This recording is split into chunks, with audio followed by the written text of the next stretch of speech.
Sejam bem-vindos e bem-vindas a mais um seminário do Laboratório de Aprendizagem de Máquina, Finanças e Organizações, LANFO, da Universidade de Brasília, UNB. O LANFO tem desenvolvido diversas pesquisas científicas, bem como projetos aplicados em organizações, explorando técnicas de inteligência artificial, Big Data, Machine Learning, etc. Para aqueles que ainda não nos conhecem e queiram mais informações sobre o nosso laboratório, indicamos que naveguem pelo nosso site, lanfo.unb.br, ou nos encaminhem uma mensagem no e-mail lanfo.unb.br. No webinar de hoje, temos a satisfação de contar com a apresentação do professor Daniel Oliveira Cajueiro, um dos nossos membros sêniores do LANFO. Senioridade no sentido de grau de expertise e não de idade. O professor Cajueiro é graduado em Engenharia Química pela Universidade Federal da Bahia, com mestrado e doutorado em Engenharia Eletrônica e Computação pelo Instituto Tecnológico de Aeronáutica. Atualmente é professor do Departamento de Economia da UNB. É membro e fundador do Instituto Nacional de Ciência e Tecnologia e membro do Comitê de Assessoramento do CNPq. Está entre os 3% top economistas no Brasil, de acordo com o PEPEC Ideas Rank. É coautor do livro Uma Introdução aos Métodos Estatísticos para a Economia e Finanças e bolsista de produtividade 1C do CNPq. Além dessas atividades acadêmicas, o professor Cajueiro tem desenvolvido diversos projetos aplicados congregando economia, finanças e machine learning. Então, é com honra e satisfação que passamos a palavra ao professor Cajueiro.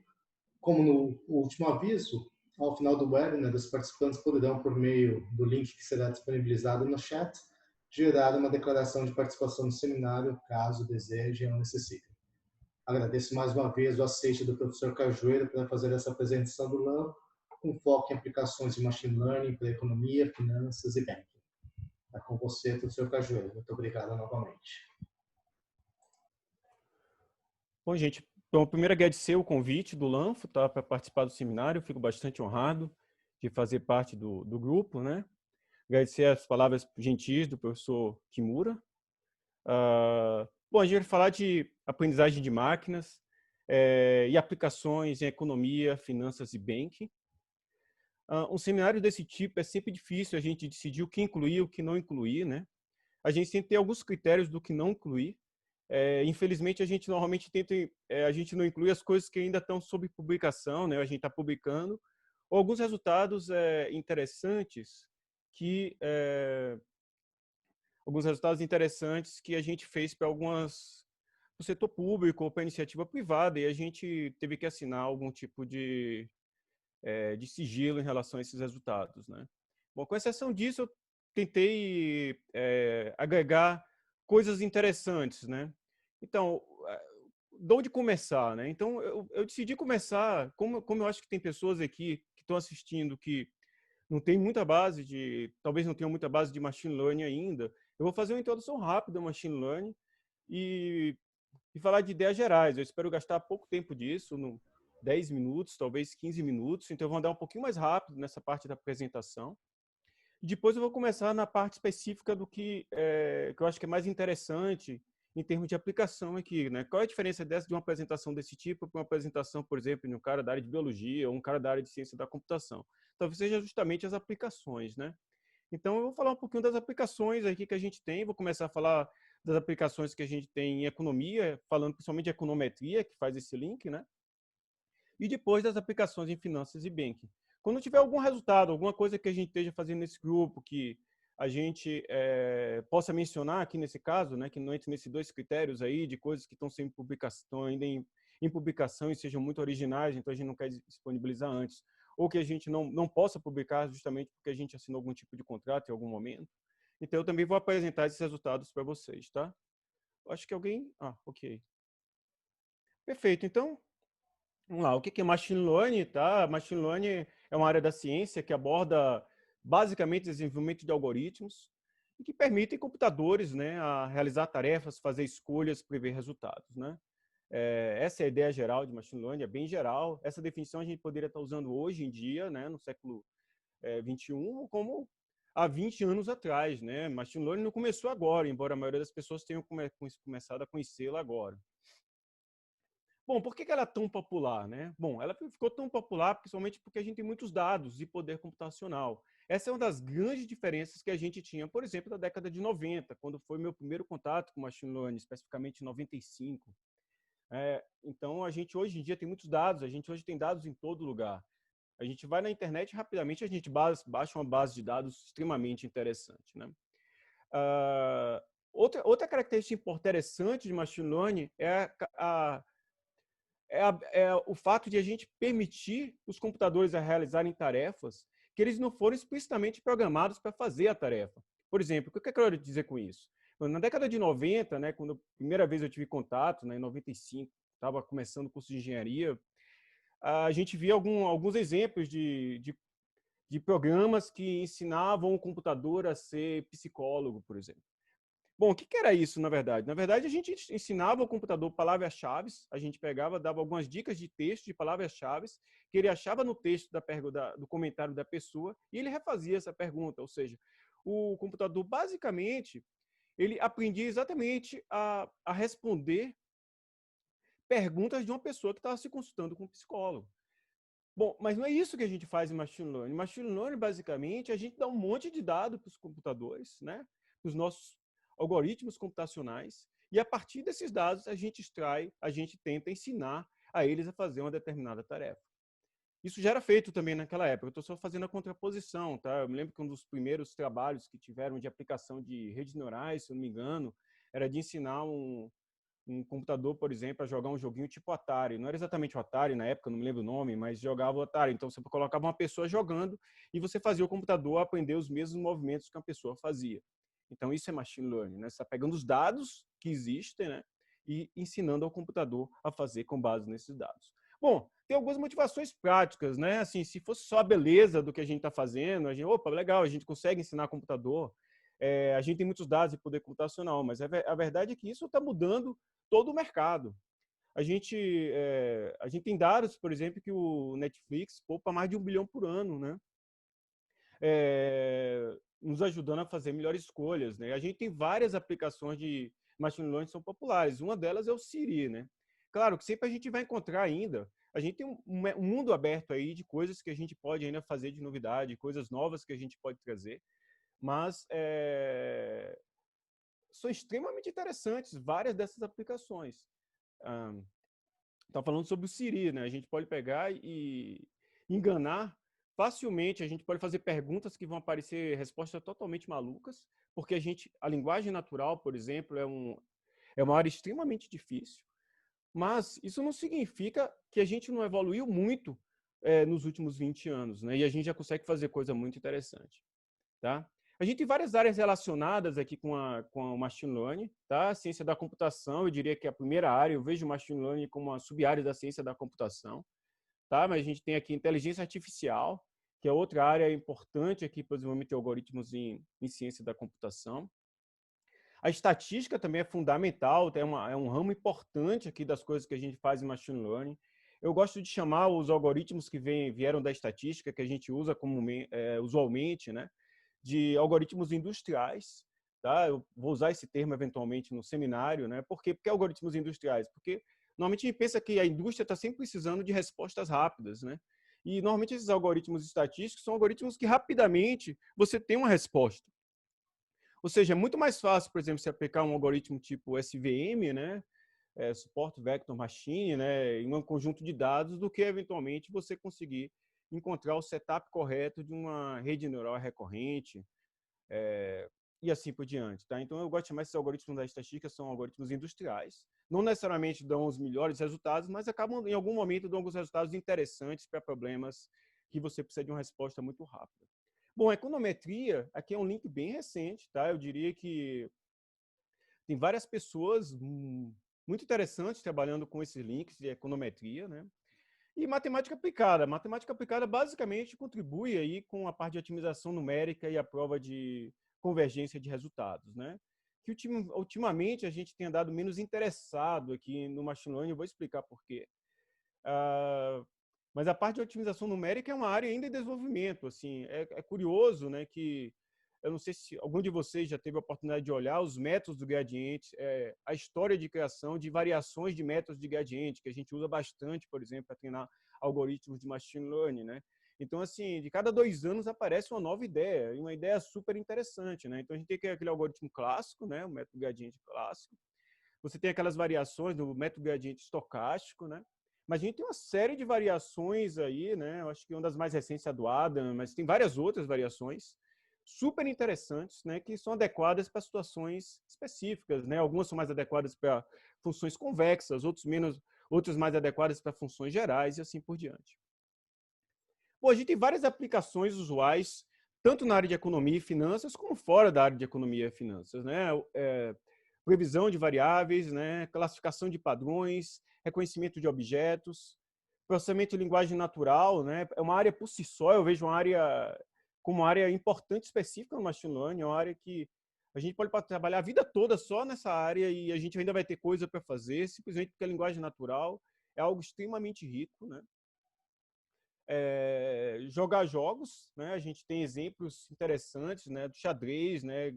Gamão, né? Agora recentemente do Go, acho que tem 2 anos mais ou menos que a máquina começou a bater os campeões desse jogo, né?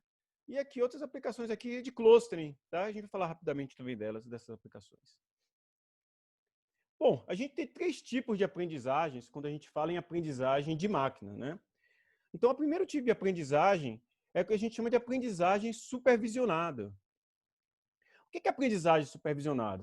Aprendizagem supervisionada supõe a existência de um professor, que basicamente te ensina o comportamento que você deve exibir em cada situação. Então, por exemplo, imagine esse exemplo simples aqui na área de finanças, né, ou de banking, né? Você quer classificar empresas como saudáveis e não saudáveis. Então, como é que você pensaria no algoritmo de machine learning para isso? Você imaginaria que você teria várias empresas, né? Cada uma dessas empresas você tem variáveis associadas a essa empresa, por exemplo, idade, tamanho do mercado, dados em conta corrente da empresa, tipo do produto, e a variável de saída é simplesmente uma variável que é saudável ou não saudável. Ou seja, você tem que ter uma base inicial que te dá as entradas, que são os atributos da empresa, de cada uma das empresas, e a saída. E a partir daí você constrói um modelo que vai juntar essas duas coisas, ou seja, vai dizer o que é que deve acontecer quando você tem determinados atributos, você deve associar um determinado tipo de atributo até uma determinada saída. E dado que você construiu esse modelo, agora uma nova empresa chega no banco e vai pedir um empréstimo, e você não precisa mais passar isso por uma pessoa, um especialista para avaliar essa empresa, né? Basicamente, você pega os atributos dessa empresa, você substitui no seu modelo, isso daí acaba fazendo a previsão dessa empresa, se ela é saudável ou não, com determinada probabilidade. Então, esse é um tipo de modelo, chamado modelo de aprendizagem supervisionada, que você tem que ter dados de atributos, né, dos indivíduos, né, que você está querendo estudar, né, e, ao mesmo tempo, como é que são esses indivíduos? Você tem que ter uma base desse tipo, né? Esse tipo de aprendizagem, normalmente, você divide em 2 classes, né? Uma classe que você chama de modelos de regressão e uma classe que se chama de modelos de classificação. Esse exemplo que eu dei aqui é um modelo de classificação. Por quê? Porque as saídas do modelo são saídas discretas. Ou seja, a gente está classificando apenas em 2 saídas, né? Um modelo de saída binária. Você pode classificar as empresas em saudáveis e não saudáveis. Um modelo de regressão, por exemplo, não. O modelo, por exemplo, aqui um exemplo simplíssimo, né? Um exemplo que a gente já usava na década de 90, né? De você tentar fazer uma rede neural, por exemplo, aprender uma função seno, né? Então, aqui você tem as entradas da função seno, que está variando provavelmente 0 a 2π, né? Então, um pouco mais do que 6,28. E você tem a saída aqui da função seno. Eu estou querendo fazer essa rede neural aprender essa função. Ou seja, um problema trivial, né? Mas é um exemplo simples, né, do que seria um modelo de regressão. Então, a diferença entre modelo de regressão e classificação, basicamente, é o fato da saída do modelo, né, ser uma variável contínua ou uma variável discreta. Tá, o segundo tipo de modelo que a gente tem é a aprendizagem não supervisionada. Então, quando a gente está pensando em aprendizagem não supervisionada, basicamente, a gente não tem mais essa saída. A gente não saberia dizer, por exemplo, se a gente teria uma base de dados, se a gente pensasse no mesmo problema, a gente teria uma base de dados em que a gente não seria capaz de dizer se uma empresa é saudável ou não saudável. a gente basicamente teria dados de atributos da empresa. E a gente colocaria um determinado modelo baseado em, provavelmente, alguma métrica de otimização, né? Baseado em alguma métrica de otimização, para aprender, para conseguir separar os dados. Pode ser que, eventualmente, esses dados sejam separados em saudáveis ou não saudáveis. Mas pode ser que não. Isso vai depender de vários fatores. Vai depender do tipo do dado que você está usando, vai depender do tipo de modelo, né? Normalmente, muitas vezes, não só dessa forma, mas muitas vezes algoritmos não supervisionados, eles são usados como passo intermediário, por exemplo, algoritmos supervisionados, né? Aqui alguns exemplos, né, de algoritmos não supervisionados. Esse aqui é um exemplo clássico, vem da estatística, não da matemática, da álgebra linear, elementar, né? Que seria análise dos componentes principais, né? Que a gente faz uma representação dos nossos dados. Em geral, a gente quer fazer a representação dos nossos dados, tá? Com novos eixos, né? E você, a partir daí, você reduz a dimensão, a dimensão dos seus dados, né? Então, esse aqui é um exemplo simples, né? Isso aqui são os dois autovalores, né? Se você, por exemplo, quiser ser... Nesse caso, não faz muito sentido, mas eu coloquei aqui bidimensional simplesmente para a gente poder enxergar aqui na tela, né? Mas seria como... Você vê que aqui uma dimensão é muito mais importante que a outra, né? Então, você poderia desprezar uma dimensão e colocar simplesmente usar apenas essa dimensão aqui como entrada de modelos supervisionados, né? A gente tem aprendido ao longo desses últimos anos, né, que representações densas, por exemplo, são muito interessantes para modelos de processamento de linguagem natural, né? Basicamente porque a gente tem um vocabulário que tem 300 mil palavras, né? E a gente quer reduzir isso de forma alguma interessante, de alguma forma, essa dimensão de forma interessante, né? Então, a gente trabalha com modelos densos, né? Modelos que baseados em conceitos. Esses modelos baseados em conceitos normalmente trabalham em dimensões menores, mas em dimensões mais interessantes. Por exemplo, palavra amor, gostar, adorar, elas apareceriam juntos, em uma dimensão juntas, por exemplo. Tá? Aqui outro exemplo, um exemplo clássico do OpenCV, né? Da análise de componentes principais, para você fazer reconhecimento de face, né? Isso é um problema clássico da década de 90, né? Os eigenfaces, né? Que o pessoal chamava, de a gente buscar as características, né? Os componentes principais são especialmente interessantes, né? A gente pega os componentes principais, são aqueles que maximizam a variância dos dados. O que seria maximizar a variância dos dados quando você está olhando para a face, né? Você vai identificar no grupo de indivíduos que você está estudando, né? Quais são aqueles atributos que os mais diferenciam mais eles entre si. Por exemplo, se você estiver num grupo de indivíduos que todo mundo tem exatamente o mesmo nariz, provavelmente esse atributo não vai ser importante e não vai entrar como um autovetor, né? Mas se você tem narizes bem diferentes nesse grupo, provavelmente isso aí vai ter alguma dimensão importante. Então, essa análise de componentes principais. É só um exemplo de aprendizagem não supervisionada, tá? E o terceiro exemplo de modelo de aprendizagem é o que a gente chama de modelo de aprendizagem por reforço. Tá? Eu vou aqui... Nossa, passa rápido o tempo. A aprendizagem por reforço é basicamente quando você está querendo mapear estados em ações, de forma a maximizar um sinal numérico. Né? Tem várias aplicações interessantes disso. Né? Eu gosto muito do exemplo do avião, por exemplo, né? Que você tem uma empresa aérea e você quer usar isso para fazer escolha de apressamento dinâmico da passagem de um determinado voo, né? Você faz um voo Salvador-Brasília, por exemplo, né? Então, como é que você faz a escolha desse preço? Você poderia pensar de forma dinâmica nisso. Então, o que seria um estado nesse contexto? A gente está falando aqui mapear estados, né? O que seria um estado? Um estado seria o número de vagas que você tem no avião, né? E o número seria um estado composto aí pelo número de vagas que você tem no avião e o número de dias que falta para o avião sair, né? Então, esse seria um estado, né? Então, você teria... Normalmente, um avião é lançado no mercado, se eu não me engano, com 365 dias de antecedência, né? Um ano de antecedência.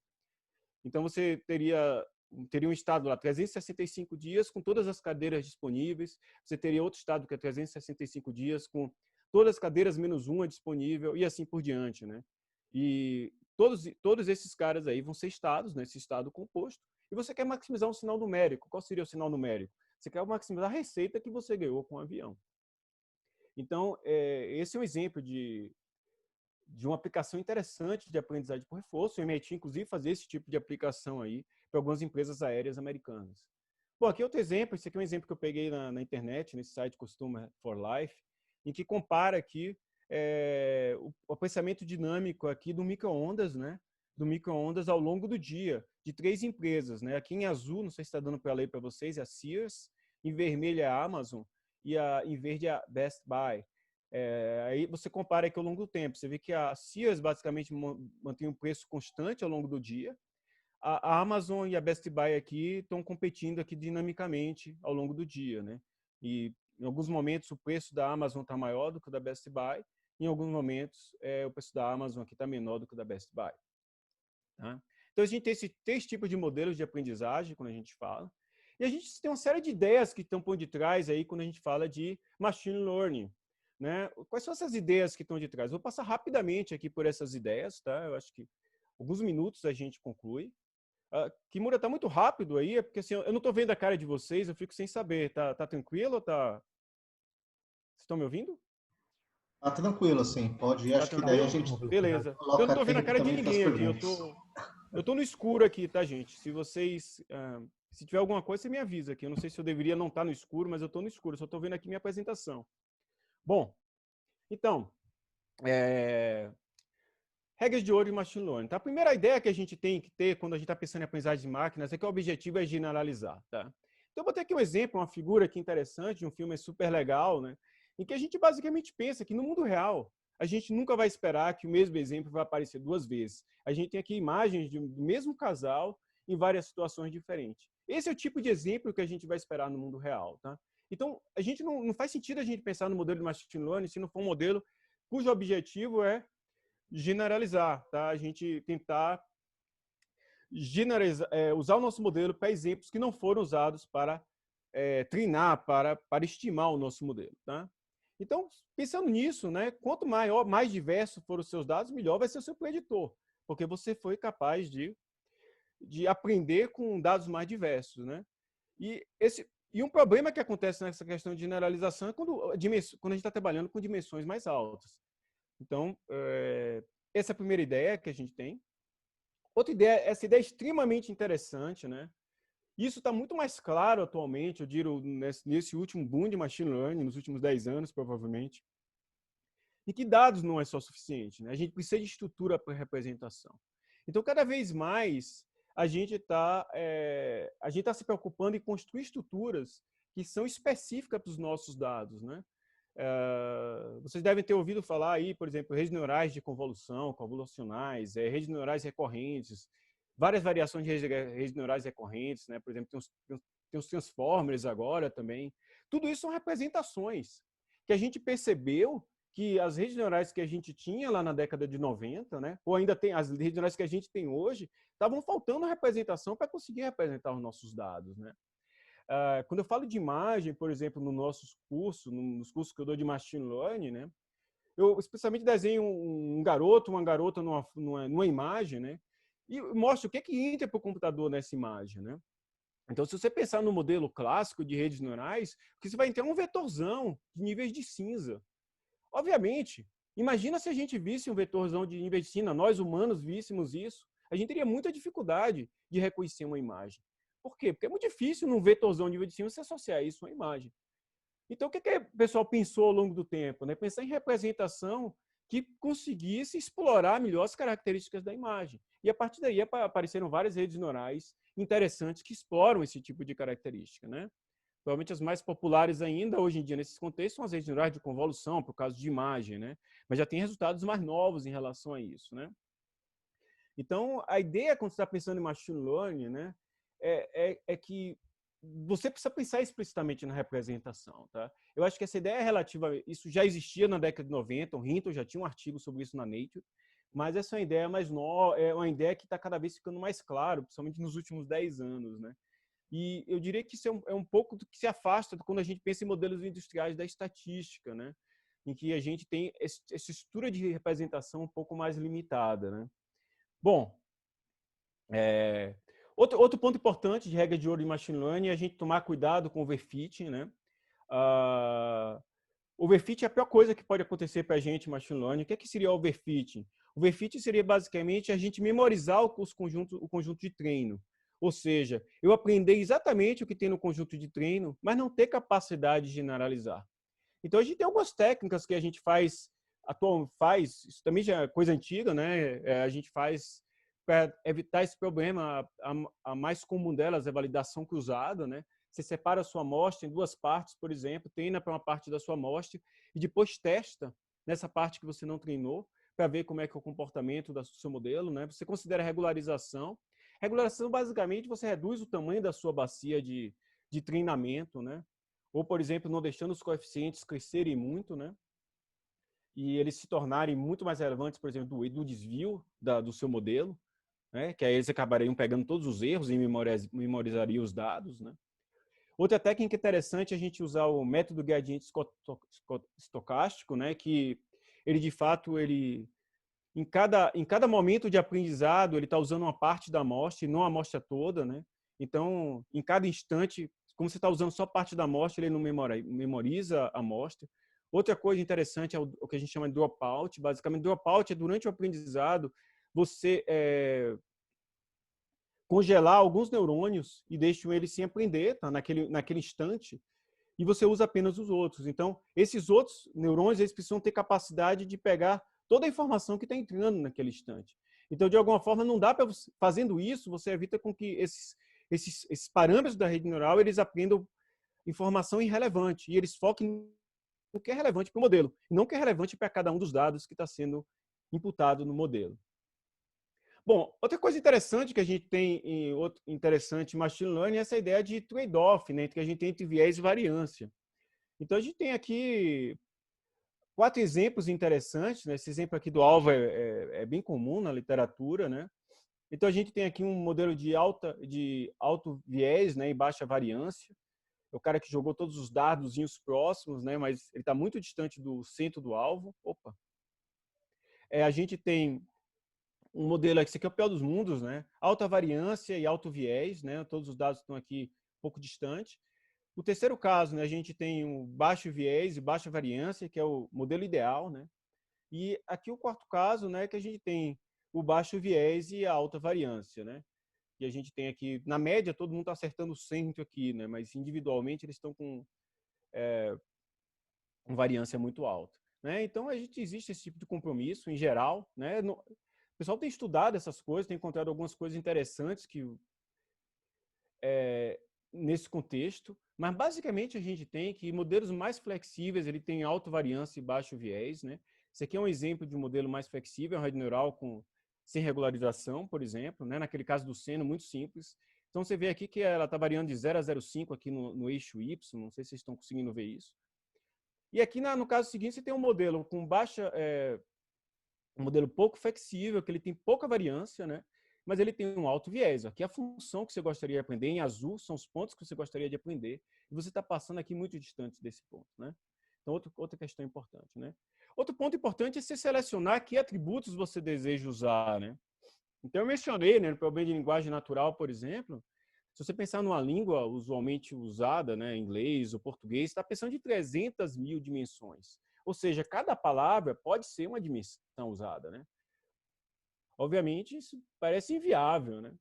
Então, que dimensões você vai usar? Como é que você vai trabalhar essas dimensões, né? Então, a gente pode eliminar o que a gente chamaria de características inúteis, né? A gente faz isso, por exemplo, em linguagem natural, eliminando o que a gente chama de stop words, são palavras que aparecem em na maioria dos textos, né? Por exemplo, os pronomes, por exemplo, pode querer eliminar esse tipo de coisa, né? O verbo ser, talvez, que são verbos que aparecem o tempo todo, né? Então, eliminar características inúteis. Você pode fazer isso automaticamente usando modelos de regressão regularizada, né? Regularizados, né? Por exemplo, o caso do laço. Você pode usar técnicas de PCA, tá? E a gente pode usar uma série de outras técnicas aqui. A gente pode usar modelos específicos também, né? No caso de linguagem natural e outros problemas. Outra questão importante é aquela questão de escalabilidade da solução, né? Então, hoje em dia as bases de dados são muito grandes. Então, a gente precisa se preocupar que as nossas soluções sejam escaláveis. Ou seja, não só ela funcione para uma base de dados menor, mas funcione para base de dados muito grande, né? Então, a gente não necessariamente a gente, poxa, eu tenho um algoritmo fantástico. Poxa, mas o custo do algoritmo, por exemplo, é exponencial. Não faz sentido. Então, a gente tem que pensar em algoritmos que são escaláveis. Outra questão é a questão da implementação, né? Se preocupar muito com a questão da implementação. A gente Assim, eu trabalhei com muitos estudantes de todos os níveis, pessoas que estão começando a programação. Então, quando a gente está começando, o que a gente está querendo, de fato, é fazer funcionar o troço. Na hora que funciona, a gente já vai lá e já quer tomar uma cerveja, já quer comemorar, né? Porque, para quem está começando, isso é muito difícil, mas ao longo do tempo que a gente vai amadurecendo, a gente tem que começar a pensar qual a forma mais inteligente de a gente implementar determinada coisa, de forma com que a nossa solução seja escalável, né? Porque a gente tem uma quantidade gigante de dados. Outro ponto interessante, né? O mapa não é um território. Isso aqui foi uma coisa que eu aprendi quando estava fazendo engenharia química, né? Meu professor de teoria de controle falava muito, Marcelo Imbiruçu, né? Ele gostava muito desse provérbio, né? Sempre que a gente está pensando no modelo, né? O modelo está representando uma parte dos seus dados, ou seja, está representando algumas dimensões importantes dos seus dados. Nunca o modelo vai representar exatamente os seus dados, né? Então, obviamente, você tem que pensar em modelos que representem as partes dos seus dados, a dimensão dos seus dados que você tem interesse. Bom, Machine Learning vai um pouquinho além disso, né? A gente pode combinar modelos, técnicas de combinação de modelos são extremamente interessantes no Machine Learning. Então, a gente tem várias técnicas aí que a gente vê na literatura que são bem interessantes, por exemplo, técnicas de bagging, boosting, stake. Todas essas técnicas, muitas delas já eram usadas há muitos anos em estatística, né? Não é uma novidade, mas esse é um ponto interessante. Por exemplo, isso é uma coisa que se afasta muito quando a gente pensa em econometria, né? Econometria, vou falar um pouquinho mais sobre isso depois, né? Quando a gente está pensando em econometria, a gente, na fato, está pensando que a teoria econômica está trazendo para a gente o modelo, né? E aqui não, a gente está dizendo assim, os dados que vão dizer para a gente qual é esse modelo. Bom, para finalizar essa parte aqui, inicial, tá? Resultados matemáticos não garantem aprendizagem. Esse é um ponto extremamente importante, porque esse ponto não era claro, por exemplo, na década de 90, né? Basicamente, eu não sei se tem alguém que começou a estudar isso há mais tempo atrás, mas sempre quando você fazia um trabalho de redes neurais na década de 90, você citava um artigo de um cara chamado Sebenko, que foi um cara que publicou um artigo em 1988, se não me engano foi na Neural Computation, que ele dizia que uma rede neural com determinada classe de pesos, ela era densa no espaço de funções contínuas. Pô, mas o espaço de polinômios também é denso no espaço de funções contínuas, né? Bom, será que isso ajuda em termos de aprendizagem? Bom, esse foi o grande boom. Essa percepção é que diferencia o que a gente chama hoje de deep learning, de que a gente chama de shallow learning, né? De aprendizagem profunda do que a aprendizagem rasa.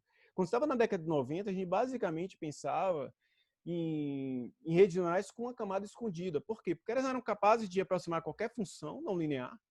Logo, ela seria útil para aprender qualquer coisa. Mas essa consequência está errada. Na verdade, você garantir a aproximação, esses algoritmos, esses teoremas, eles provam existência. Ou seja, existe uma rede neural com uma camada escondida, com determinado número de neurônios, que é denso no espaço de funções contínuas. Isso é existência.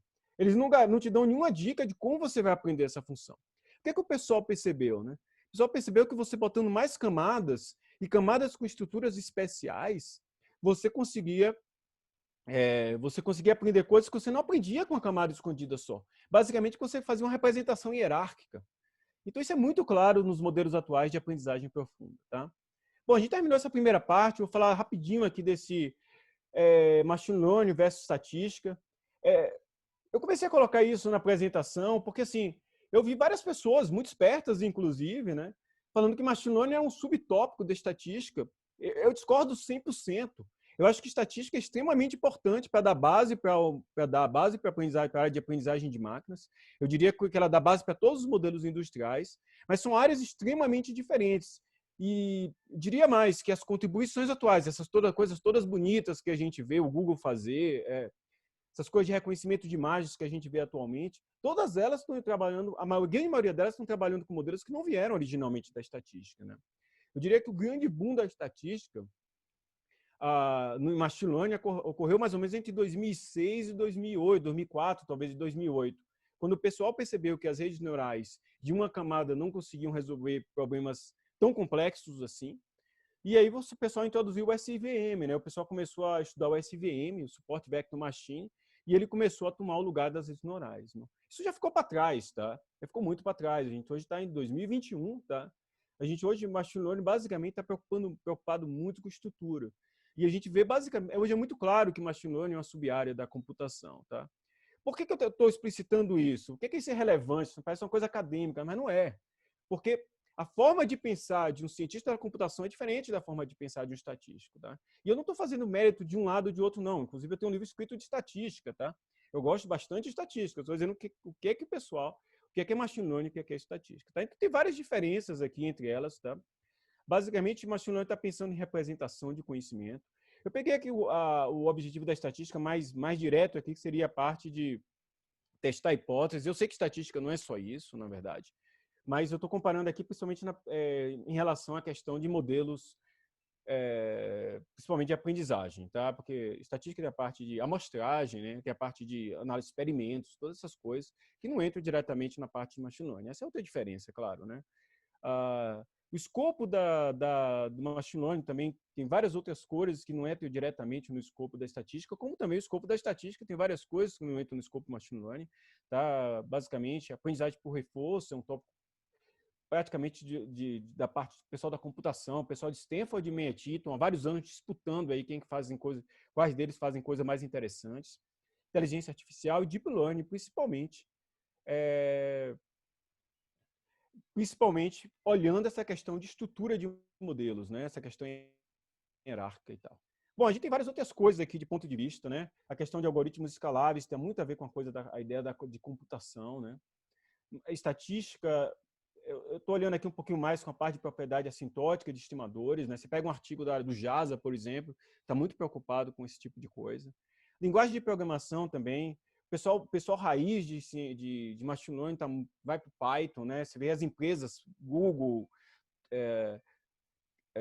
principalmente, mas Facebook, várias dessas empresas, ele tem um viés gigante pelo Python, né? O pessoal da estatística ele vai um pouco mais para o R, para o SAS, né? Que também são bons, são interessantes. O SAS é fantástico para bases de dados grandes, né?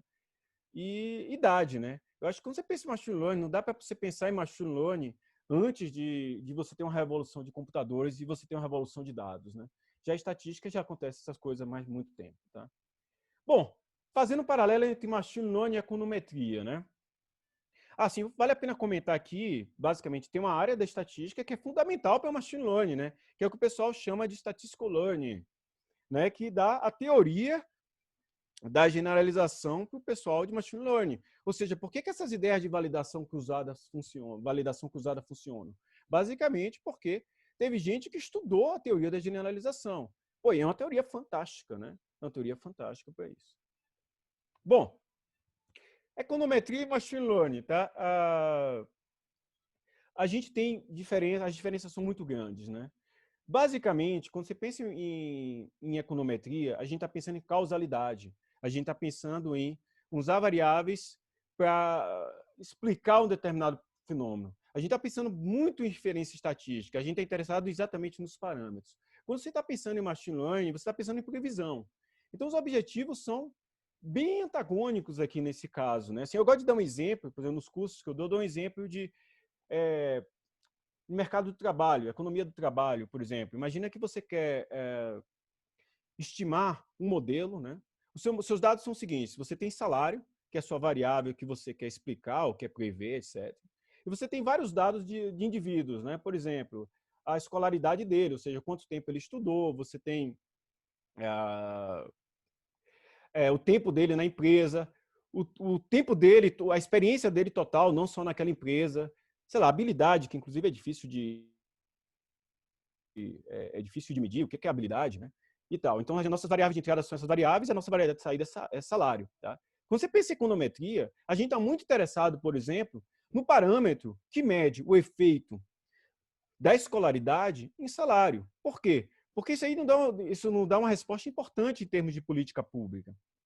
Ou seja, se você aprende que um ano a mais de escolaridade você aumenta o salário, você aumenta muito o salário, talvez seja interessante você, de alguma forma, pensar na política pública, que você faça com que as pessoas mais pobres tenham mais acesso à educação.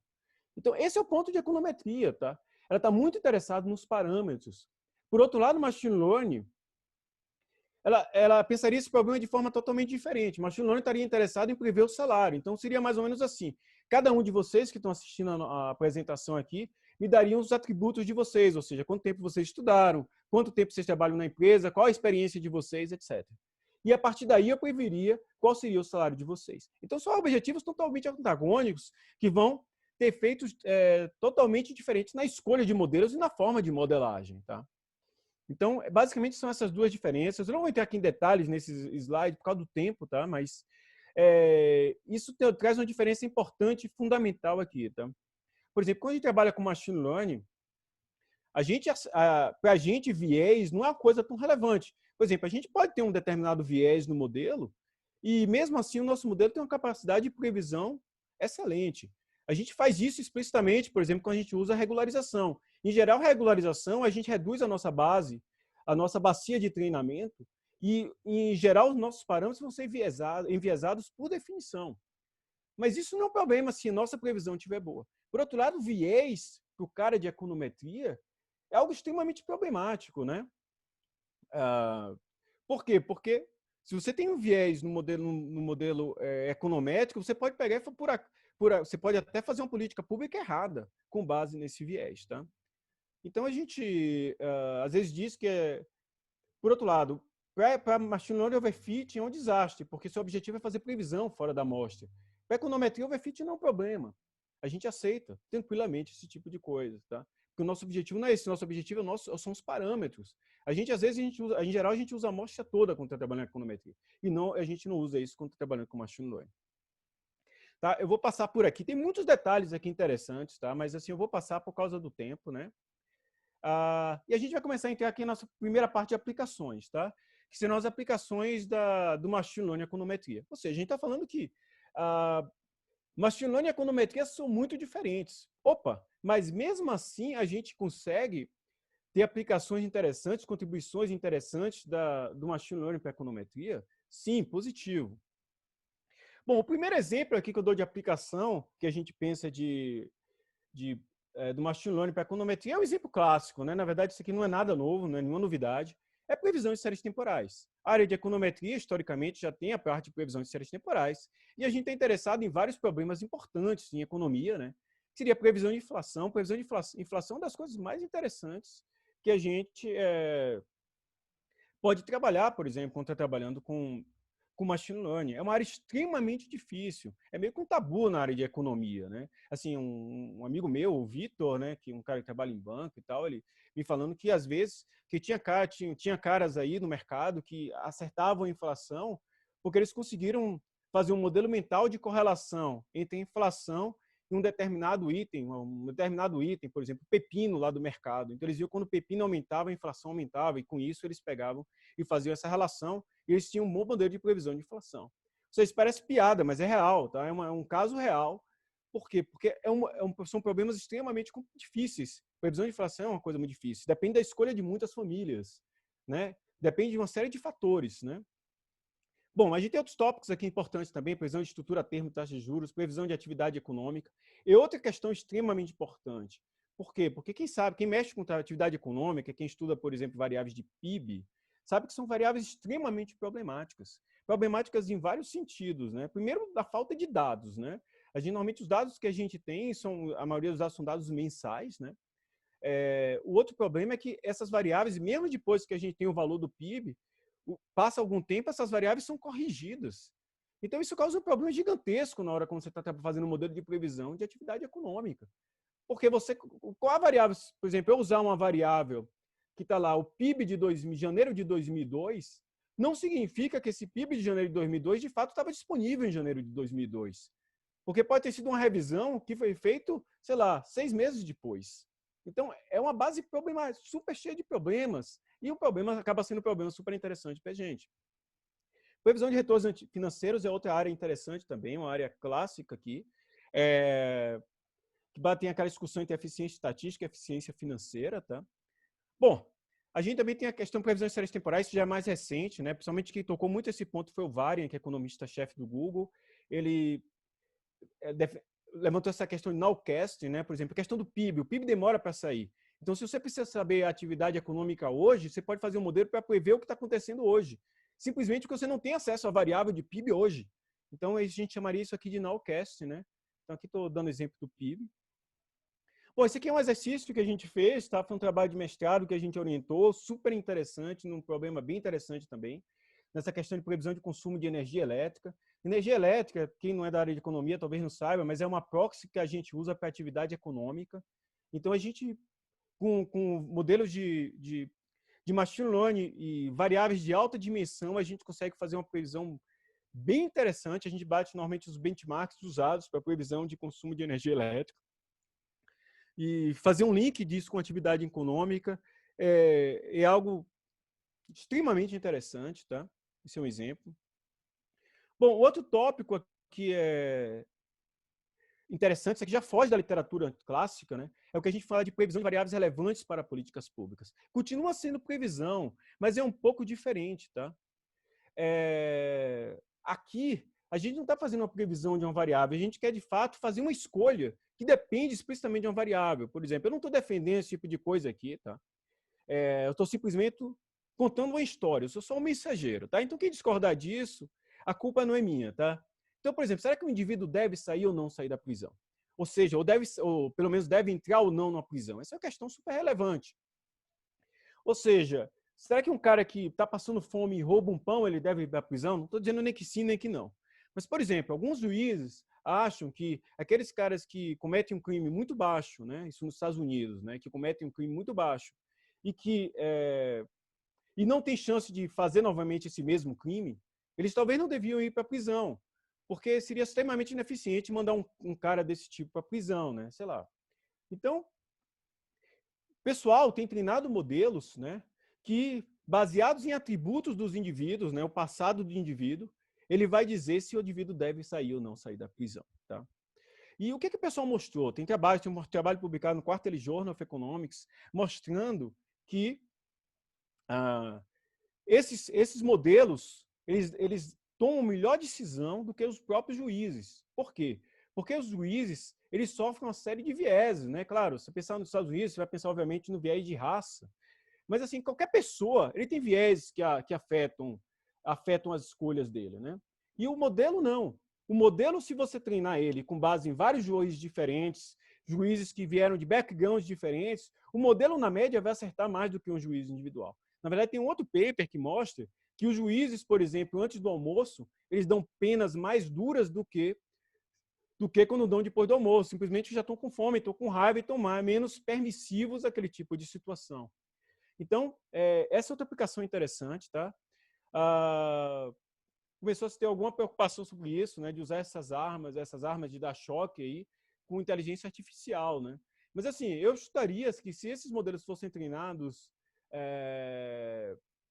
corretamente, eles acertariam provavelmente mais do que a polícia, né? Eu acho que a polícia erra, em geral, ela erra mais. Não é porque é polícia, não estou fazendo nenhuma mensagem contra a polícia, mas porque a polícia é humano como a gente. E a gente está submetido a vários vieses comportamentais aí, tá? Outra questão importante é na seleção de variáveis em modelos econométricos. Tem um grupo muito importante hoje, principalmente de Stanford, que tem Stanford e MIT, que está discutindo essa questão de seleção de variáveis em modelos econométricos. Quando a gente pensa em modelos econométricos clássicos, a gente pensa basicamente que teoria econômica, ela diz para a gente quais são as variáveis que você vai colocar no modelo. Por que a gente faz isso? Tá? Isso vem da estatística, da inferência estatística básica. A gente sabe que se a gente fizer escolha iterativa das variáveis, a gente causa um viés nos estimadores. Então, a gente não quer que esses viés aconteçam. Eu expliquei por quê. Porque para a gente é importante o valor dos parâmetros, né? Entretanto, hoje o pessoal está desenvolvendo teoria que a gente consegue usar essas ideias, né, para melhorar esses modelos econométricos. Por quê? Porque no fim do dia, quem trabalha com trabalho empírico em economia sabe que é muito bonito a gente dizer que a teoria é usada para justificar a inclusão ou não de uma variável no modelo. Mas na prática ninguém faz assim, tá? Se você tem uma variável lá que não é tão importante e que é super insignificante, você, na hora de submeter seu artigo para uma revista, em geral você tira essa variável, tá? Por que você vai ficar botando um ruído lá? Só que esse tipo de coisa já pode afetar a sua estimativa, né? Por vários motivos, tá? Ela pode ser correlacionada com a variável do modelo, pode gerar um determinado viés, tá? O seu erro não vai ser esférico, e outros motivos aí. Então, essa é uma contribuição, outra contribuição importante do Machine Learning, tá? Seleção de variáveis econométricas. Basicamente, o pessoal está fazendo isso em 2 estágios, né? A gente faz a seleção no primeiro estágio e faz a inferência estatística no segundo estágio. Bom, outra coisa interessante, né, que a gente tem é que o Machine Learning pode ser usado para a gente fornecer variáveis interessantes para os nossos modelos, né? Um exemplo desse é dados de mídia, né?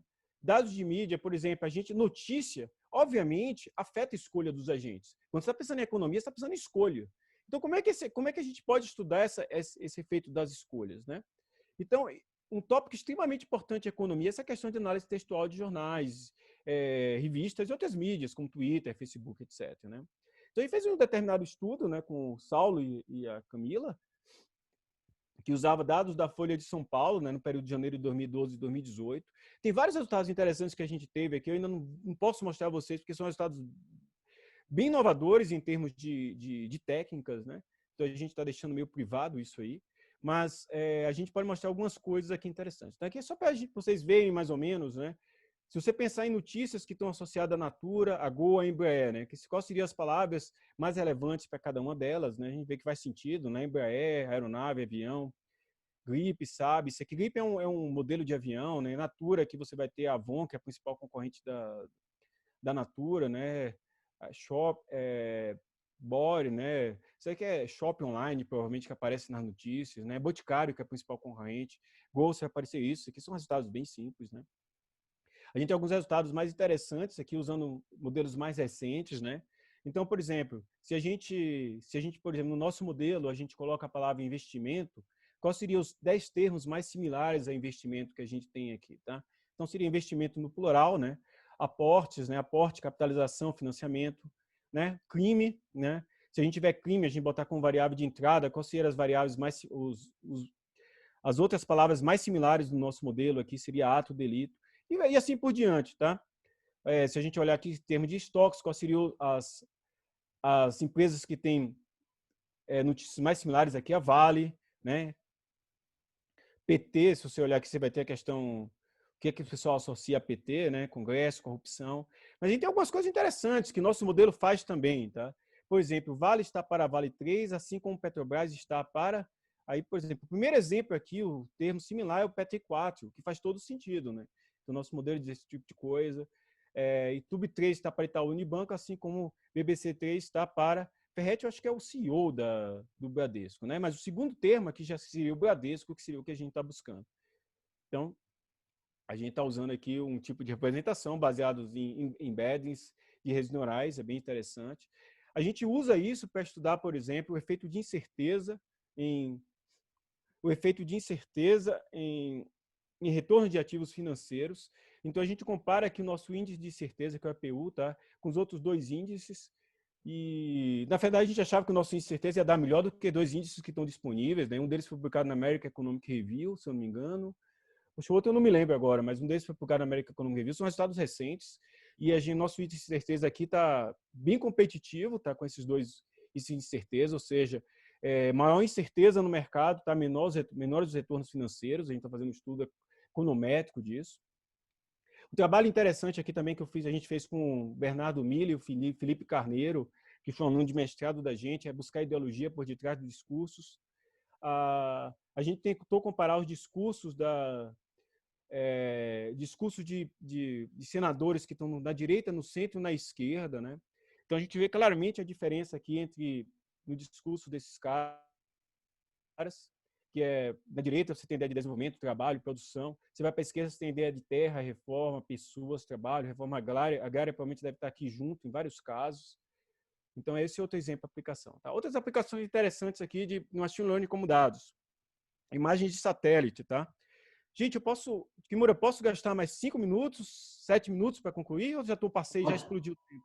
Fica à vontade, já que você tem aquele horário lá que você disse que tinha outro compromisso. Não, mas Fica à tranquilo, vontade. Eu estou bem, tô tranquilo ainda. Então, imagem de satélite, tá? Esse é outro ponto importantíssimo. Tem um trabalho publicado na American Economic Review recente que está estudando, por exemplo, crescimento na África. Poxa, a gente sabe que os dados brasileiros já são complicados, né? Quando a gente vai para um país como a África, ainda que está no nível de desenvolvimento pior do que o Brasil, os dados são piores ainda. Como é que você vai estudar crescimento econômico se você tem dados do país, né? Então, esse paper na American Economic Review, basicamente, ele tira fotos de satélite e olha, baseado nessas fotos, a quantidade de energia elétrica que você está usando em cada um dos locais. E, a partir daí, ele faz estimativa de atividade econômica. Aquela ideia que eu te falei antes, né, desse link que existe entre energia e atividade econômica. Tá? Outras coisas interessantes, medidas de características de cidades. Né? A gente olhando imagens de satélite, a gente pode ter coisas muito interessantes para o pessoal que trabalha com economia regional. Eu tenho conversado muito, inclusive, com meu amigo lá da Bahia, o Gervásio, né, sobre essa questão de características de cidades, como a gente pode pensar nesses modelos em termos de responder perguntas de economia regional. A outra questão importante, né, parece assim, para quem não conhece isso, parece ser surpreendente, mas o preço de petróleo é uma das coisas mais difíceis de prever, né? E como é que o pessoal está fazendo para prever o preço de petróleo? O pessoal vê a imagem de satélite e vê o quanto os navios que têm petróleo, né, os petroleiros, eles estão afundados. E pela altura do nível que eles estão afundados, você consegue fazer a previsão de quanto eles têm de estoque. E a partir daí você faz a estimativa de estoque e com isso você pode fazer previsão de preço de petróleo. Então, são ideias fantásticas, maravilhosas a aplicação de machine learning, econometria e economia. Outras aplicações aqui, tá? Aplicações, contribuições, criação de novas variáveis. Eu tinha um aluno que, por exemplo, ele estava estudando o preço de carro. Estudo de preço de carro é uma área bem importante na área de organização industrial. E você tem muitos modelos de carro. Então, o que ele fez? Ele usou um modelo não supervisionado para fazer um cluster de carros que são parecidos entre si e usar isso como uma variável, um regressor, né, no modelo de regressão linear. Então, é outra coisa que pode trazer para a gente. Mas ainda, outra aplicação interessante, né? Tornar experimentos online mais eficientes, né? A gente sempre pensa, o que a gente deseja? Pensa que a gente tem uma empresa que vende um determinado produto pela internet. Né? O que a gente quer? A gente quer que os clientes entrem nessa página e eles peguem e façam uma compra do nosso produto, né? Bom, mas a gente está em dúvida, qual a página que a gente deve usar, tá? Então, eu faço 2 páginas de internet e eu vou testando isso. Só que se eu, por exemplo, testar 50%, eu disse assim, a metade dos caras que entrarem na minha página, eu levo para essa página. A outra metade eu levo para outra página.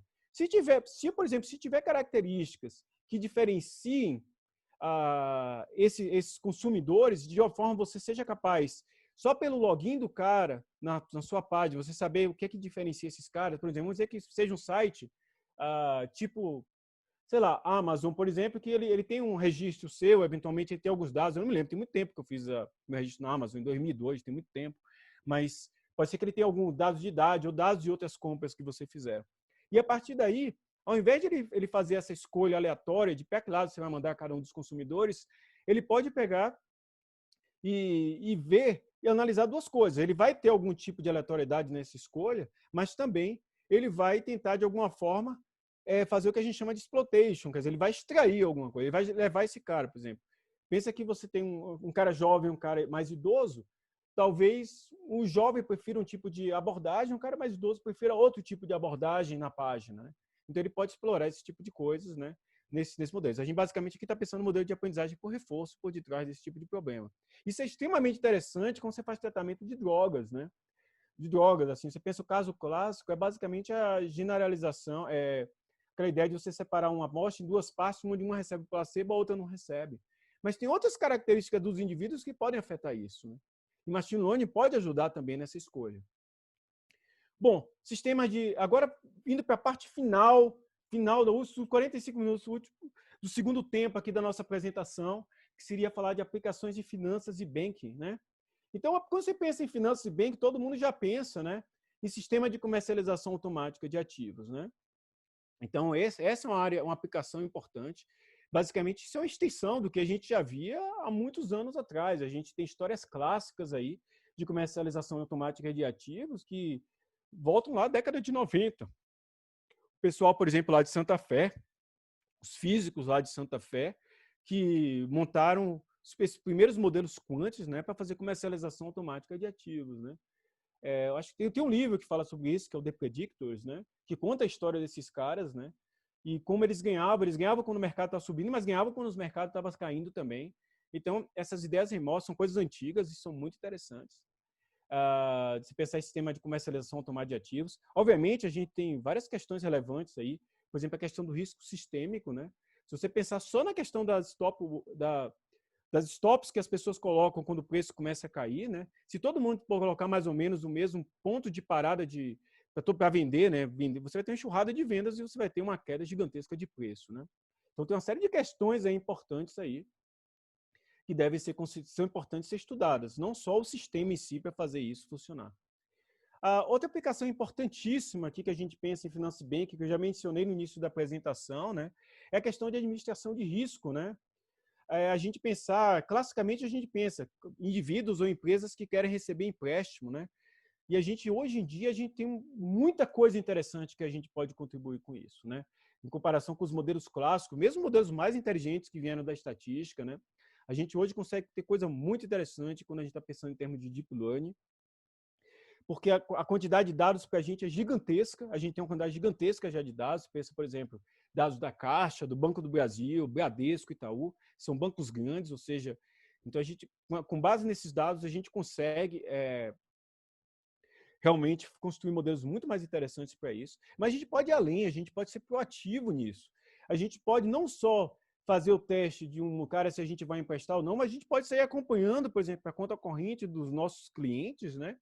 E a gente, por exemplo, prever se a gente vai ter um determinado cliente que vai ter problema de crédito nos próximos meses. E a gente já desenhar um produto para ele antes do problema acontecer. Isso é muito interessante, né? Bom, marketing. Marketing é outra área importantíssima, né? Como é que você pode usar machine learning para atender melhor seu cliente, né? Então, quem eu devo contactar para oferecer meu produto? O que a gente chama de cold call, né? Você tem uma base de clientes e você tem um produto interessante. Só que é chatíssimo você ficar ligando para um cara que não está interessado no seu produto. Além de ter custo de tempo, né? Irrita o cara. O cara fica com raiva de você. Mas tem outros caras que estão mais suscetíveis a aceitar produto, né? Então, será que você consegue, nos atributos dele de conta corrente, você prever esse cara? Né? Quem são esses caras? Né? Então, por outro lado, quais são as melhores horas, formas de contato? Né? Então, esse é um problema que tem sido estudado muito no mercado, no mundo real. Né? As empresas estão cada vez mais preocupadas em saber para quem eles devem fazer essas cold calls. Né?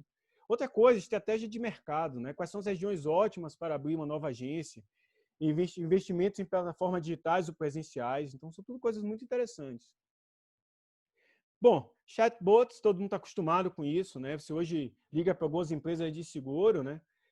Você até acessa a página deles, se você fizer algum tipo de cadastro, eles já te ligam de volta e já te fazem uma proposta automática de um seguro para você que atenda o que você procurou na homepage, né? A gente consegue esses sistemas basicamente por causa do processamento de linguagem natural. Outra área importantíssima é a detecção de fraudes, né? A gente ser capaz de, em compras de internet, né? Cada vez mais a gente está fazendo isso, principalmente nessa pandemia agora, né? A gente ser capaz de detectar fraudes, né? Eu tenho experiências muito boas e muito ruins com bancos, né? Cada um de nós tem esse tipo de experiência. A gente tem bancos que é muito difícil usar o cartão de crédito deles, porque simplesmente qualquer coisa que você faz bloqueia. Ou seja, eles estão precisando de uma consultoria nesse tipo de coisa, realmente. Porque, assim, é muito ruim. Eu, pessoalmente, não vou falar com a empresa, mas eu tenho um cartão de um banco muito importante que, simplesmente, toda vez que eu passo ele, eu tenho um problema com o cartão. E, assim, é o melhor cartão do banco, tá? Eu tenho um saldo muito maior do que eu preciso para fazer a compra e, mesmo assim, o banco não me deixa fazer a compra. Eu tenho que ficar ligando para eles para liberar. Eu acho isso terrível, né? Então, isso é extremamente importante. Outra coisa é você detectar fraudes em demonstrativos financeiros. Essa é uma área extremamente importante, né? Eu vi um trabalho recente super interessante, né? Que ele fazia justamente esse tipo de estudo, né? Detectava fraudes em auditorias, né?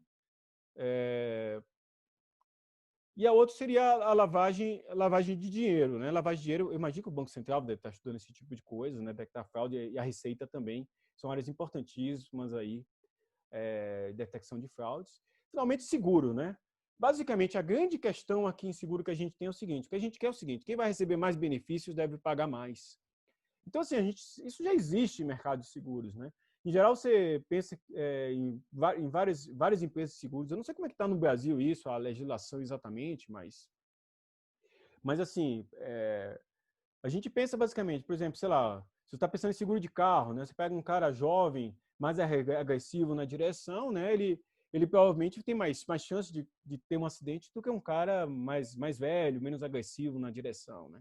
Então, esse cara, teoricamente, deveria pagar mais. Mas isso é muito genérico, né? Por quê? Porque tem várias outras características que podem influenciar, né? Um outro amigo meu, certa vez, mencionou, por exemplo, que descobriram que, por exemplo, os motoristas que usam... Eu não vou falar o nome do amigo, porque eu não sei se poderia mencionar ou não, mas ele mencionou certa vez que motoristas que usam música clássica, por exemplo, eles têm menos chance de cometer acidentes do que motoristas que não ouvem música clássica, né? Então, esse tipo de dado, como é que você vai prever isso no modelo de escolha ex ante, né? É muito difícil, né? Então, você precisaria de dados reais, você precisaria de dados, né? Que tipo de música ouve no seu carro, né? Quais os percursos que você faz, etc. E a partir daí, você usar esses dados para fazer seguros, né? E associado a isso, tem várias coisas aqui interessantes, né?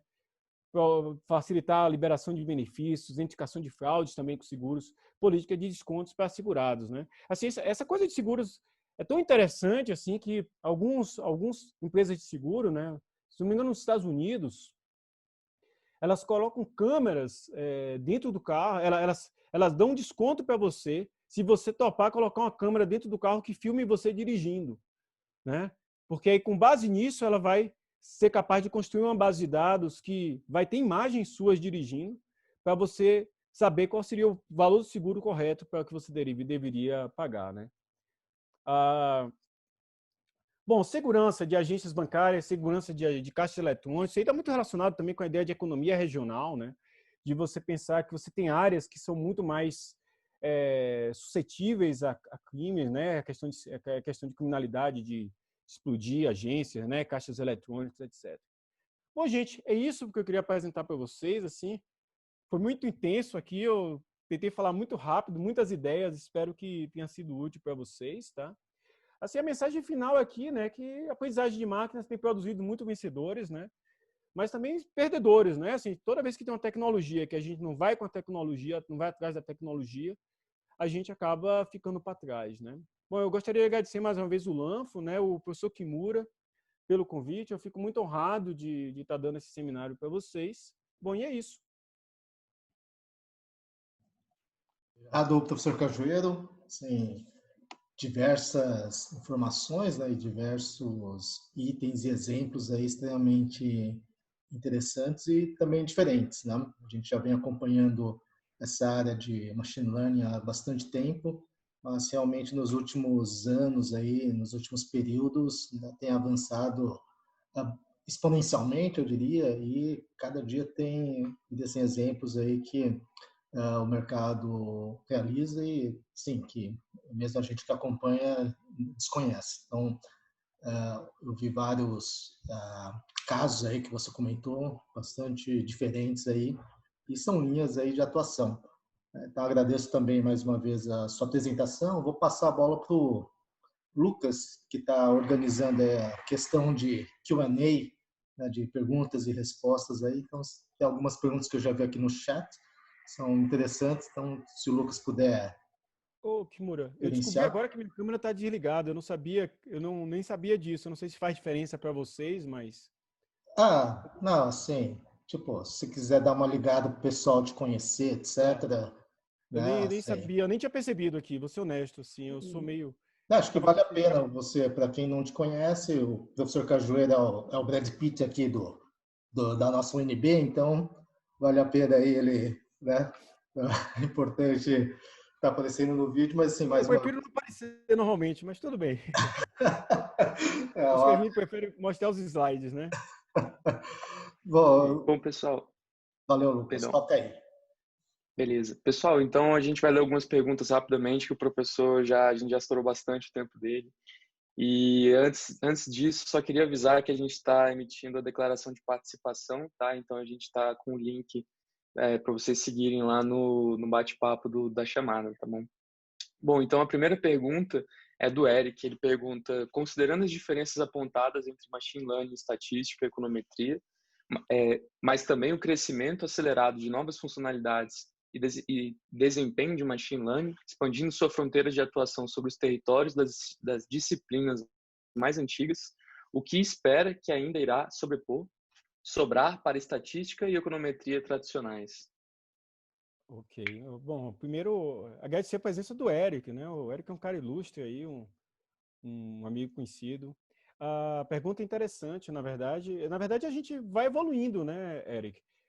Basicamente, o machine learning está dando ferramentas em que a gente pode avançar com a econometria, né? Como eu mencionei, os problemas são um pouco diferentes, né? A gente está preocupado, por exemplo, em econometria e em causalidade. Machine learning, a função do machine learning não é exatamente causalidade. Então, o machine learning está entrando como uma variável adicional. O machine learning entra muito bem em econometria, fornecendo variáveis, né? E fornece naturalmente, né? E fazendo previsão de séries temporais, por exemplo, como eu dei alguns exemplos. Mas a questão de causalidade, realmente ela não consegue substituir diretamente, né? Por exemplo, assim, é um exemplo meio exagerado, mas quando a gente pensa em causalidade, né? Se a gente pudesse, por exemplo, olhasse o número de pessoas que vão para o hospital e as pessoas que não vão para o hospital, se a gente usasse esse tipo de variável, a gente poderia chegar à conclusão que as pessoas que vão para o hospital, em geral, na maioria, vão morrer. Mas essa é uma consequência, é uma conclusão errada, obviamente, né? Por quê? Porque, na verdade, não é a amostra toda, não é todo mundo que vai para o hospital. Só vai para o hospital, normalmente, quem já está muito doente, né? Então, a econometria está muito preocupada nessa separação de causalidade, de como pensar nessa coisa de causalidade. E tem áreas específicas, por exemplo, meu colega Rafael Terra, a Carol, são pessoas que trabalham muito com essa questão de causalidade. Então, a gente tem modelos específicos que estudam causalidade em economia, que a gente consegue separar correlação especificamente do que é causalidade, né? Então, eu diria que a gente vai avançar. E eu acho que talvez a machine learning vai avançar também um pouco com essas coisas. Por exemplo, quando eu comecei a estudar machine learning, ninguém estava muito preocupado de explicar o que acontecia num determinado modelo, né? O que estava por detrás do modelo. Depois de um tempo, as pessoas começaram a dizer isso ainda na década de 90, final da década de 90. As pessoas começaram a misturar redes neurais com sistemas fuzzy para conseguir entender como é que a rede neural, pelo menos, estava fazendo suas escolhas, né? E hoje em dia a gente vê com essa aplicação de redes neurais, de modelos de machine learning business, cada vez fica mais relevante a gente tentar explicar o que a gente está fazendo, né? É muito difícil se a gente chegar numa conclusão muito diferente, a gente conseguir explicar para o nosso chefe, né, de pensando de uma forma geral, como é que a gente, por que aquilo é razoável, como é que o nosso modelo pegou e concluiu aquilo, né? Então, fica cada vez mais fundamental essas coisas. Claro que você não precisa de econometria exatamente para explicar isso. A gente tem técnica em machine learning para fazer isso também. Mas a questão de causalidade aí seria essa diferença. Eu acho que a gente vai evoluindo, né? A questão da estatística, eu acho que vai na mesma linha. A estatística é muito mais geral do que a estatística que a gente compara com o machine learning, né? E os modelos industriais de estatística continuam sendo importantes, né? Por exemplo, quando você pensa um banco como o Itaú, que ele recentemente contratou, sei lá, 50 caras de ciência de dados, 100 caras de ciência de dados para o grupo dele, isso é muito diferente de um banco pequeno. Às vezes, um banco pequeno que ele tem um cara lá que está ao mesmo tempo fazendo trade e fazendo previsão. Então, esse modelo, você não vai esperar que esse cara consiga rodar modelos na mesma qualidade, talvez, do Banco Itaú. Então, esses modelos estatísticos ainda vão ter a sua função lá. Claro que cada vez vão ficar mais populares os modelos de redes neurais e tal, os modelos de machine learning mais avançados, vai facilitar para esse cara também, né? Bom, mas eu acho que todas as áreas vão acabar crescendo aí nesse contexto. Obrigado pela Professor, pergunta. Oi. perdão. Então, a Érica pergunta se o senhor tem algum exemplo de aprendizado de máquina aplicado à previsão de inadimplência. Essa é uma área bastante comum na literatura, na verdade, né? Assim, não sei o que seria um exemplo. Seria um paper, um artigo, por exemplo? Eu acho que essa é uma área clássica de finanças mesmo, né? é uma área clássica de finanças, assim, tanto do ponto de vista acadêmico, né, como do ponto de vista prático, né? Eu acho que praticamente todo banco, né, praticamente todo banco tem algum modelo estatístico por detrás que faz algum tipo de previsão de inadimplência, né? É uma área clássica. Então, sim, a resposta seria sim. O que é mais difícil nesses modelos, na verdade, são os dados, né? Você precisa ter dados específicos, por exemplo. Para você ter dados disso, você tem que estar fazendo um trabalho para um banco, né? Ou você tem acesso a uns dados muito específicos do Banco Central, né? Você fazer algum projeto no Banco Central e ter esses dados. Não são dados, em geral, que você consegue assim facilmente na rede, né? Raramente esses dados são disponíveis, até porque tem valor esses dados, né? Ou seja, se você tem esses dados, você consegue vender consultorias boas, né? Porque você consegue ter modelos interessantes de machine learning para dados desse tipo, né? Tem uma especificidade bem interessante, assim, só para complementar, tem uma especificidade bem interessante nesse tipo de dado, né? Que é uma área também muito pesquisada em finanças, né? Nessa área de crédito e tal, que é a questão de, em geral, essas bases de dados, essas bases de dados são muito não desbalanceadas, né? Às vezes, você tem 95% dos caras que pagam, né? E apenas, sei lá, 5% ou até 1% que não paga. Então, você precisa pensar em métodos que lidem com dados não desbalanceados, né? Isso é um problema à parte desses bases de dados, ou seja, é um desafio interessante à parte, tá? Só uma Perfeito. observação, Professor, eu acho... Perdão. aproveitando essa questão do crédito, né, nós temos assim feito vários estudos, né, e como o professor Cajado comentou, o crédito é uma aplicação tradicional aí de machine learning, né? Então, se vocês querem exemplos aplicados, assim, manda um e-mail para o Lanfo, né, nós publicamos já artigos usando dados do Minha Casa Minha Vida, né? Esse artigo até ganhou prêmio lá da Febraban. Temos também trabalhos publicados com o Edward Altman, né, que é o famoso pai do Z-Score da área de crédito, em que um aluno nosso foi lá na New York University e usou dados lá do Salomon Center, né, que é uma base de dados importante sobre crédito corporativo. Então, tem muitas aplicações aí, a gente sabe que os bancos estão desenvolvendo. Tem a questão realmente do Banco Central ainda talvez não permitir, né, justamente pela falta de explicação, né? Você pode prever bem, mas não necessariamente você está explicando o fenômeno. Mas assim é uma área que vai evoluir bastante rápido e os dados cada vez mais estão crescendo e o pessoal tem confrontado também, né? Eu já ouvi uma pesquisa que o cara confrontou dados do Facebook, né, com dados de crédito. Então, um dos resultados que eles acharam era o seguinte, que o cara que escreve com letra maiúscula no Facebook tem maior probabilidade de se tornar inadimplente, por exemplo, ou o risco de crédito dele é maior. Daí depois vão achar as explicações, que não sei se são explicações ou não, né? Esse é o problema de machine learning, mas eles comentam que talvez porque o cara coloca palavras em letra maiúscula, né, que em geral na etiqueta de internet o cara é mais, eu diria assim, agressivo, né? Então, talvez ele seja mais agressivo também na tomada de decisão financeira, assumindo mais risco e se tornando mais inadimplente. Então, tem um monte de coisa que você pode pesquisar na área de crédito aí. Perfeito, professor. Interessante. Então, eu acho que, lendo aqui a última pergunta, antes da gente encerrar e passar para o professor Herbert Kimura finalizar o nosso webinar, é uma pergunta que eu acho que tem a ver com, pegando aqui das perguntas que mandaram, mais a ver com o tema do webinar de hoje, inclusive com a resposta do professor Herbert Kimura. Então, o Jonas Novaes pergunta, professor, o Banco Central não permite que sejam utilizados pelos bancos modelos de risco de crédito que não possam ser explicados o motivo da resposta. Por que ou não o crédito? Por que dar ou não o crédito? Os modelos hoje de machine learning são considerados uma caixa preta. Tem como resolver isso? Entender o caminho das decisões? Sim, Jonas. Bom, então, ok. Eu acho que, bom, tem várias questões aí. Tem várias questões aí. A primeira questão é assim, se ser uma caixa preta ou não, né? Bom, por exemplo, se você dá o que eu quero dizer, uma coisa é você não explicar o resultado porque o modelo está fazendo essa escolha para você. Outra coisa é por exemplo, se jogar a moeda para cima e dizer se você vai dar o crédito ou não vai dar o crédito, isso é você não saber explicar o resultado. Uma outra coisa, eu não sei o que o Banco Central está considerando exatamente nessa na legislação. Mas outra coisa é você dizer, eu usei um modelo de redes neurais, sei lá, recorrentes para fazer previsão de crédito, usando essas variáveis de entrada, e ele chegou a essas variáveis de saída e deu probabilidade tal. Então, assim, você está dizendo exatamente como você achou o resultado. Bom, esse é o segundo nível, né? Ou seja, eu sei exatamente como eu achei o resultado, eu sei exatamente o modelo, não é um chute, não foi jogando moeda, assim, eu tenho exatamente o modelo. Agora, a terceira coisa é a seguinte, é uma caixa preta, né? Ou seja, por que esse modelo está fazendo essa coisa? A gente também pode tentar dizer um pouco sobre isso, né? A gente tem técnicas em machine learning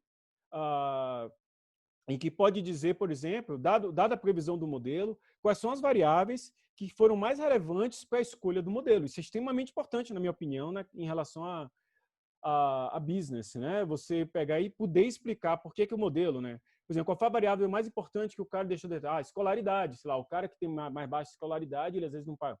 Pode ser. Eu não diria que é uma variável, assim, talvez importante, talvez seja mais importante, né? Então, o tipo de investimento, talvez o setor que o cara trabalhe, né? A gente vê que tem setores na economia que estão sempre tendo problemas e outros que não têm. Então, a gente tem técnicas em machine learning, né? Para você pegar e sair com esse... A gente já tinha isso na década de 90, né? Como eu falei, os Neurofuzz Systems, né? Na década de 90, basicamente, eles olhavam isso, né? Eles construíam aquelas funções, né, dos sistemas fuzz, me esqueci agora o termo das funções que ficam dentro dos sistemas fuzz, e a gente conseguia explicar como é que essas coisas eram feitas, tá?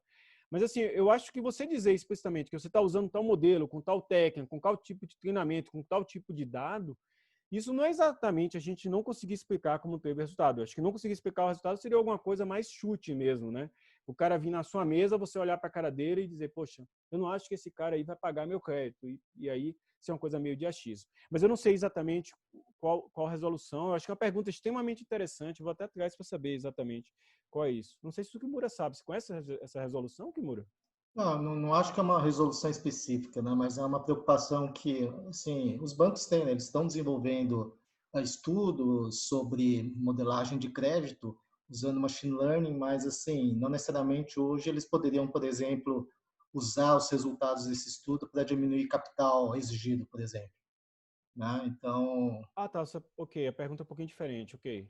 né? Mas assim, então, talvez daqui a um tempo, né, quando os modelos aqui no chat colocaram, né, aqueles modelos do Pearl, do pessoal do Imbens, né, o pessoal lá da Stanford que estão estudando causalidade, né, com machine learning, talvez isso avance e eventualmente aí possa ter algum poder de explicação, né, alguma análise causal aí.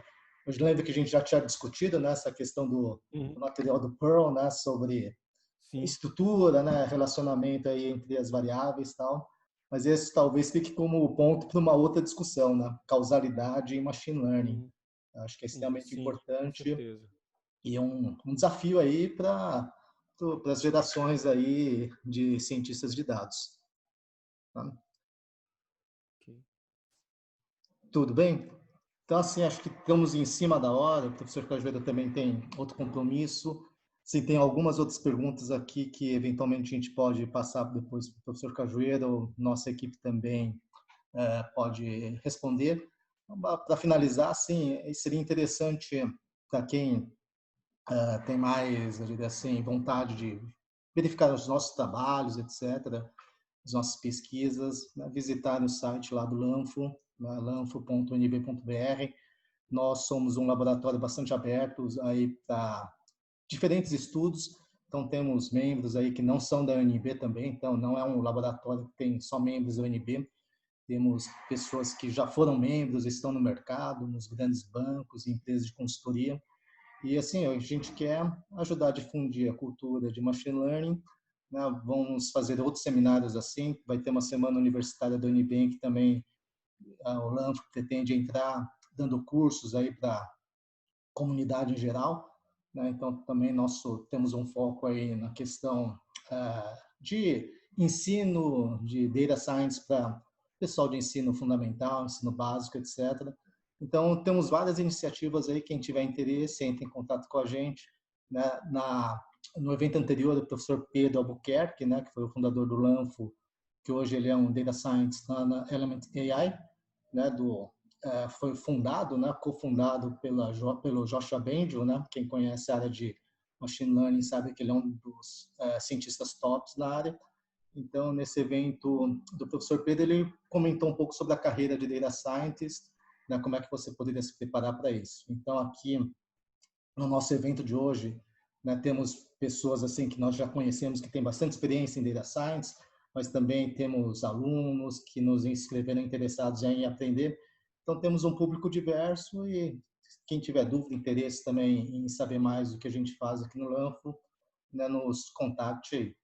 E agradeço mais uma vez o professor Cajueiro aí por disponibilizar o tempo. Ele disse que estava assim bem apertado aí na sexta-feira, mas assim, muito obrigado pela apresentação. Acho que sim, eu aprendi muito também.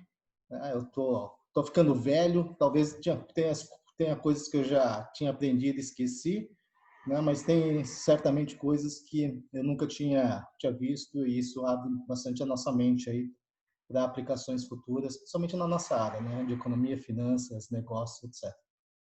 Tudo bem? Então, se você puder falar suas considerações finais, Cajueiro. Obrigado mais uma vez. Agradecer o convite, foi muito, muito interessante. É sempre interessante trocar ideias de machine learning, assim, sempre estou disponível aí para conversar com quem quiser, também com o Lanfo, né? O problema da gente é sempre tempo, né, Kimura? Então, mas assim, agradecer mais uma vez vocês, o Lanfo, que tem sempre trabalhado junto com a gente, né? Eu acho que é uma das nossas casas na UNB, né? Então, parabéns pelo trabalho também do Lanfo, né? E parabéns para todas as pessoas, assim, você manter um laboratório desse, né? Parabéns ao Pedro, que fundou, para manter um laboratório desse é trabalhoso, né? Você tem que ter um grupo de pessoas que está por detrás ali, gerenciando, recebendo mensagens, etc. A gente sabe disso. Então, parabéns a todos os envolvidos aí. E agradecer muito a presença de todos, assim, eu não sou muito bom de nome, então deve ter muitas pessoas assim, muito legais aqui assistindo que eu não estou localizando quem são, né? Mas fico muito honrado aí com a presença de todos vocês, tá? Muito obrigado. Obrigado mais uma vez. Então, assim, a gente despede, terminando o seminário aqui. Qualquer coisa, nos mande mensagem, etc. Tudo bem? Obrigado mais uma vez. Obrigado, Lucas, aí pelo todo o apoio tecnológico aí. Até mais. Obrigado, Até mais gente. Obrigado, professores. Tchau, tchau.